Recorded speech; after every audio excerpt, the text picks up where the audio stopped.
بہترین شخص وہ ہے کہ جو علم سیکھتا ہے اور علم آگے سکھاتا ہے. تو یہ انسان کے لیے شرف ہے، انسان کے لیے عزت کا مقام ہے. تو حضرت سیدنا علی المرتضیٰ فرماتے ہیں ہم اس پہ نازاں ہیں کہ ہمیں علم کی دولت سے مالا مال کیا گیا، ہمیں پیغمبروں کی وراثت دی گئی، اور پیغمبروں کی وراثت یہ شرف ہے. تو علوم عقلیہ ہوں، علوم نقلیہ ہوں، فنی علوم ہوں، جدید علوم ہوں، قدیم علوم ہوں، اور دیگر فنون ہوں، سب کو حاصل کرنا اس امت کی ذمہ داریوں میں شامل ہے. اور یہ بات بتاؤں کہ پہلی وحی بھی حضور علیہ السلام پر علم کے حوالے سے نازل ہوئی، اقرا پڑھنے کے حوالے سے نازل ہوئی.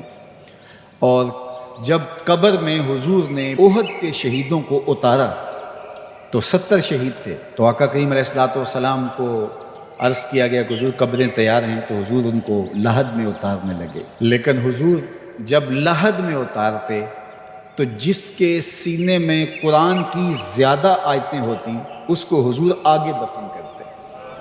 تدفین میں بھی ان کو ترجیح دی، دفن کرتے ہوئے بھی یہ معلوم کیا جاتا کہ کس کو زیادہ قرآن آتا ہے اس کو آگے دفن کیا جائے. تو یہ ہمارا دین کس قدر اہمیت دیتا ہے علم کی.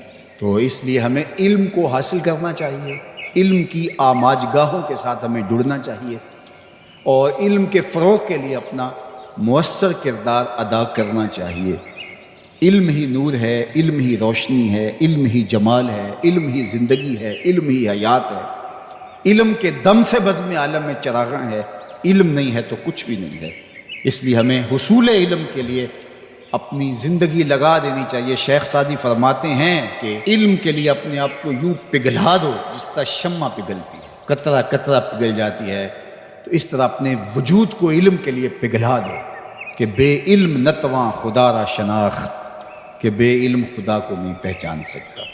تو اللہ تعالیٰ نے علم والوں کو شرف دیا. ارشاد فرمایا قل هل یستوی الذین یعلمون والذین لا یعلمون، اے محبوب فرما دیجئے جو جانتے ہیں جو نہیں جانتے کیا وہ برابر ہو سکتے ہیں؟ بالکل برابر نہیں ہو سکتے. اللہ نے علم والوں کو درجے عطا کیے ہیں. اللہ اکبر. حضرت امام خویری نے لکھا ہے کہ علم عمل سے افضل ہے، اس لیے کہ عمل صفت العبد ہے اور علم صفت الرحمن ہے.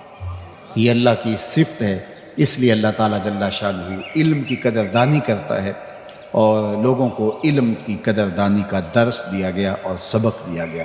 اللہ مجھے آپ کو اپنی پناہ میں رکھے.